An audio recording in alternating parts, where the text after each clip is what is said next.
Bom, turminha, continuando com a nossa aulinha de hoje, segunda-feira, é o dia que a gente tem história também, né? Que é a matéria que a tia mais ama nesse mundo, que é uma delícia, né? Contar a história pra vocês, o que a gente já precisa aprender, né? O que outras pessoas já vivenciaram e a gente aprende para não cometer os mesmos erros. Para isso, nós vamos abrir o nosso livrinho na página 251, lá onde fala sobre o Brasil republicano. Na aula passada a gente falou, né, sobre a proclamação da República e agora nós vamos falar como que era o dia a dia, como que foram os anos iniciais dessa República. Olha só, aqui na página 251 diz o seguinte: o Brasil republicano. Os principais compromissos do governo republicano eram a elaboração de uma nova Constituição para o país e a realização de eleições para presidente. Aí, gente, antes da gente ir para o próximo parágrafo, vamos lembrar. Vocês se lembram que houve uma Constituição, né? Uma tentativa, né?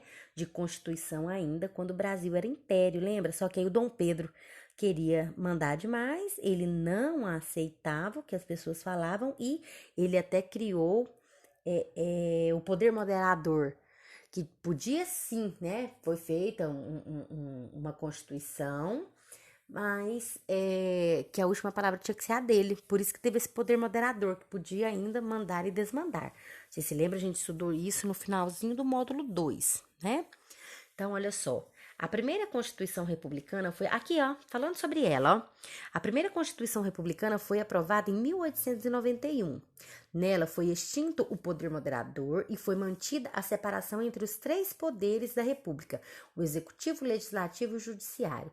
Então, em 1891, quando foi elaborada a primeira Constituição Republicana, aquele poder moderador que o Dom Pedro criou, na época que o Brasil ainda era um império, ele foi extinto, não existia mais aquilo, certo? Foram criados o Executivo, o Legislativo e o Judiciário. O presidente da República deveria ser eleito pelo voto direto. Voto direto, gente, é quando as pessoas, os cidadãos comuns, vão às urnas para escolher o seu representante, certo? Porém, apenas homens alfabetizados e maiores de 21 anos de idade é que podiam votar.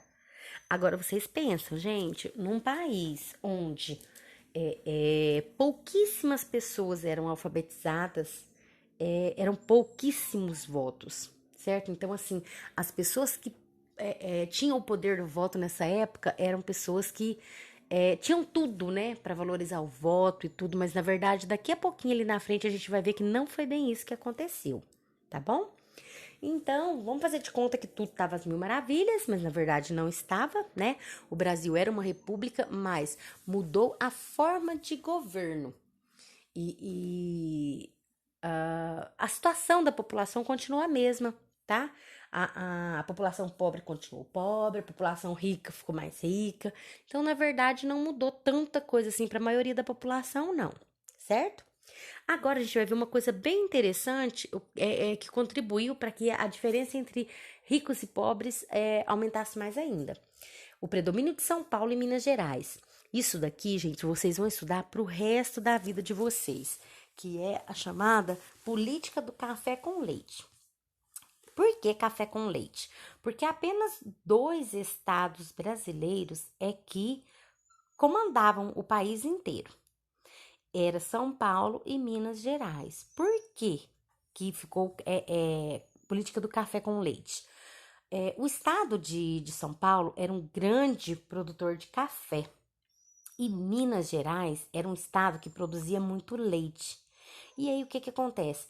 Apenas políticos de São Paulo e de Minas Gerais que se tornavam presidentes. Eles não aceitavam pessoas de outros estados, certo? Então, por isso que teve esse trocadilho, né?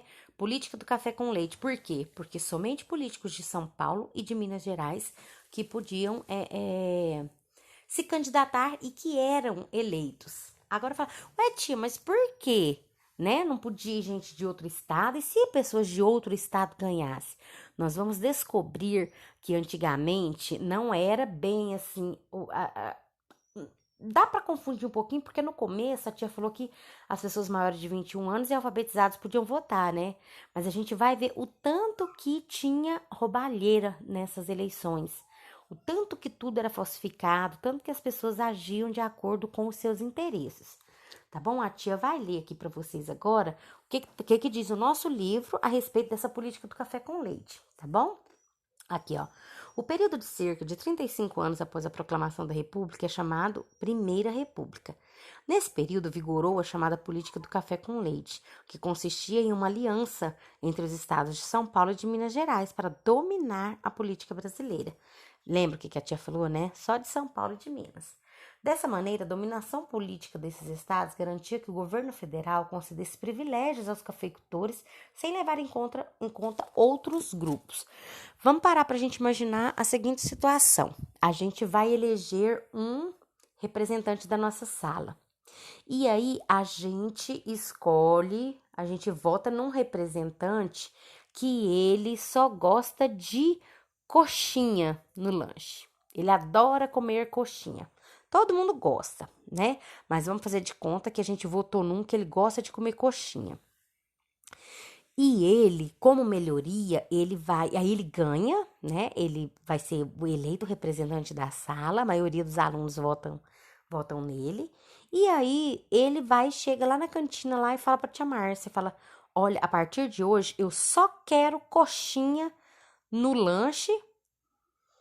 Aliás, só quero coxinha não. A partir de hoje a coxinha vai custar R$ 1. E todos os outros lanches, pastel, misto, tudo vai custar R$ 10. Por quê? Porque ele gosta de coxinha e ele quer comprar a dele mais barata. Mas a dos outros pode ficar um absurdo de caro. Entenderam? E era assim que acontecia. Os caras que eram eleitos presidentes, né, de São Paulo e de Minas Gerais, eles faziam coisa que beneficiava, por exemplo, ganhava um de Minas, que era grande produtor de leite. Aí ele favorecia todo mundo que tinha fazenda de gado leiteiro.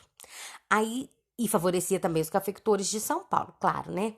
Mas aí passava um prazinho, vinha o de São Paulo, né? Vencia o mandato do de Minas, aí vinha o político de São Paulo. Aí ele tomava medidas, criava leis e fazia tudo para favorecer os produtores de café. Favorecia os de Minas também, porque era uma aliança que eles tinham, né? Mas a maioria era para favorecer os produtores de café, tá? Então, gente, o restante do país ficou desassistido, ficou sem assistência, sem ajuda, entenderam? Então, isso acaba que isso era muito prejudicial, certo? Aí, vocês podem olhar essa charge que tem aí do lado aí, ó. Charge de Alfredo Storni, representando o estado de Sergipe, pedindo aos estados de São Paulo e Minas Gerais um lugar para participar no governo. Isso aí foi publicado na revista Careta em 1926. Aí vocês estão vendo como que é representado? Tanto que é interessante. Olha aqui, ó. Como se fossem São Paulo e Minas, dois brutamontes, né? Peraí que a tia passou a página demais. Deixa eu voltar aqui. Passou muito de onde a tia queria. Pera aí. Aqui, ó, chegou. Tá vendo? Como se fosse São Paulo e Minas Gerais são esses gigantes e Sergipe esse pequenininho aí, com um chapéuzinho como se estivesse pedindo uma esmola, tá vendo? Então, era muito desigual, tá? E aí, na página 252, diz o seguinte. Vocês vão observar que aqui embaixo tem uma charge também, que ela é muito conhecida, essa charge. Toda a vida. A tia já